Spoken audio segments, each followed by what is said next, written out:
She always knew she was destined for the spotlight, but no one could have guessed how she'd actually get there. Welcome to CultureVerse TV, where we uncover the real stories behind the spotlight. In today's Hollywood, being called a Nepo baby can feel like a burden.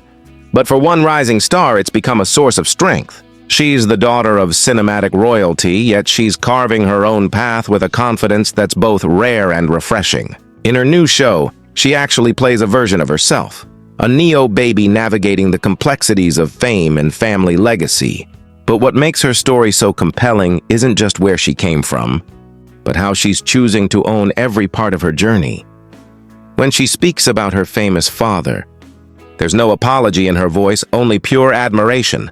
She talks about living close to his art, about being inspired by his career, and how that pride fuels her own creative fire. There's something beautiful about watching someone embrace their roots without letting those roots define their entire existence. It must take incredible self-assurance to stand in that space, knowing the world is watching and judging, yet remaining completely secure in who you are. But the most magical part of her story has nothing to do with her famous name.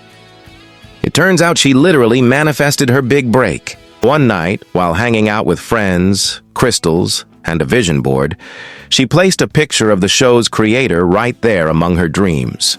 Then life moved on, and she forgot all about it, until she booked the role a year later and her friend rediscovered that very board. There's something chillingly powerful about that moment, when you realize the universe was listening all along. It makes you wonder how much of our destiny is written in the stars, and how much we write for ourselves simply by daring to dream out loud. Now, with her career taking off and a Spring Breakers sequel on the horizon, she's living proof that sometimes the best opportunities come not from who you know, but from who you believe you can become. Her story is a beautiful reminder that our futures are shaped both by the legacies we inherit and the magic we create through belief, hard work, and a little help from the universe. Thanks for watching. Subscribe for more stories from the culture world.